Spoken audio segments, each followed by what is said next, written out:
kanyang ginawa sa aming tribo na parang walang respeto sa kanyang pagpasok doon sa ancestral domain ng Atamanubo.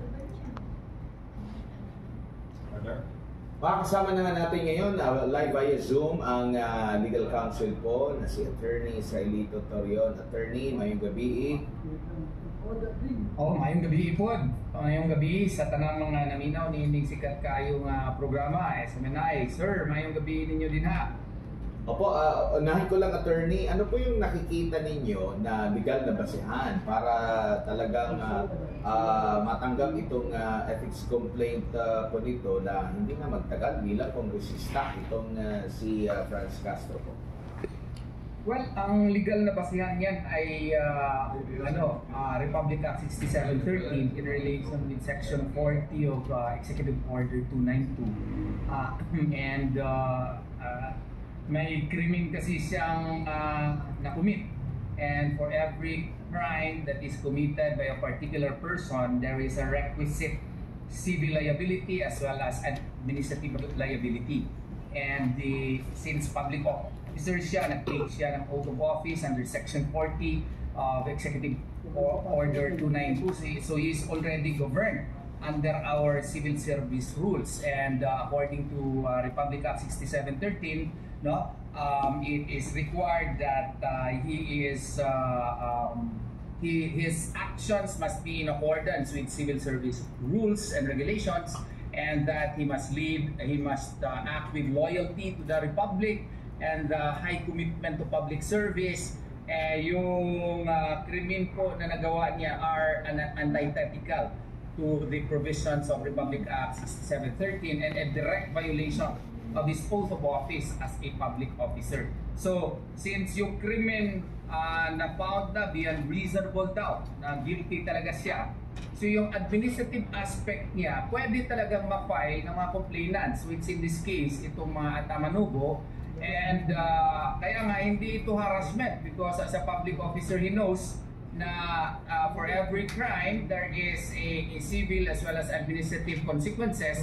So ito po consequence lamang. We are even surprised why the leadership of the House did not take a motu proprio action. They can take a motu proprio action sana because it is very disconcerting to know that a sitting member of the House of Representatives, who has been found guilty of a crime, is still sitting as such, despite the fact na may conviction.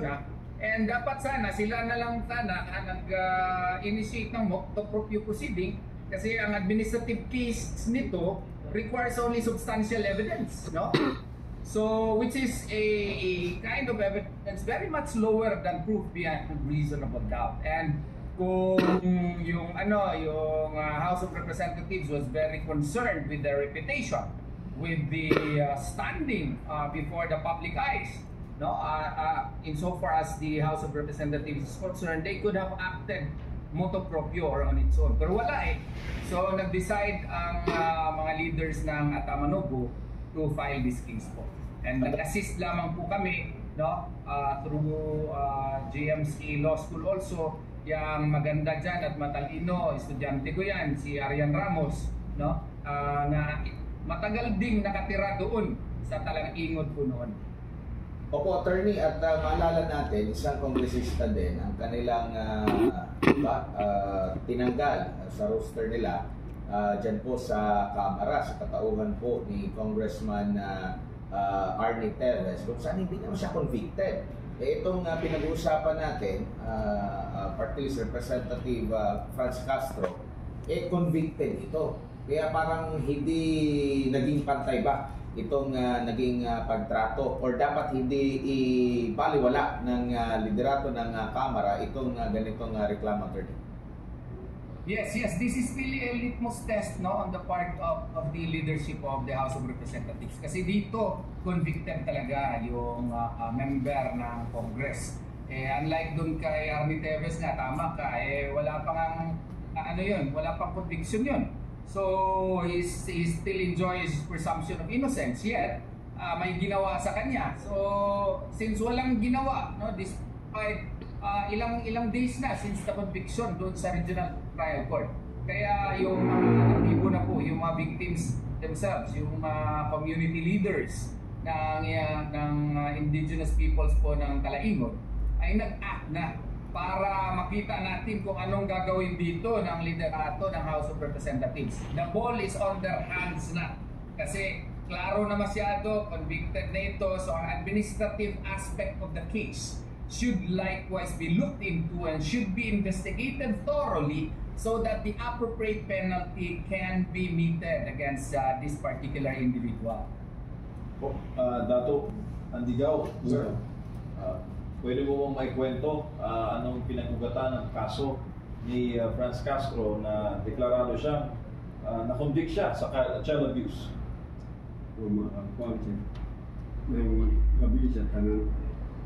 Ako si Pera Pakuga, sir. Gapamit. Dahil, sa may nundan niya ng aning sa Manila, sir.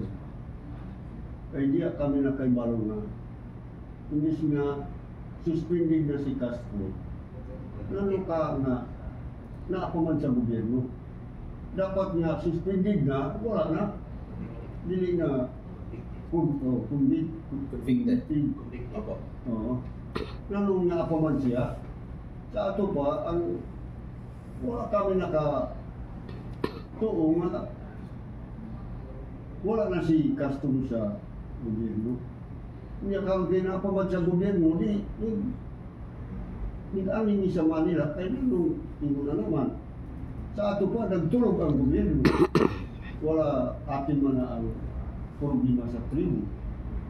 Muna, sir, kanang giingon ni Castro nga nangaras ni, siya ang nangaras sa amo nga wala nanangin sa amo ang pagsulod sa Talaingon.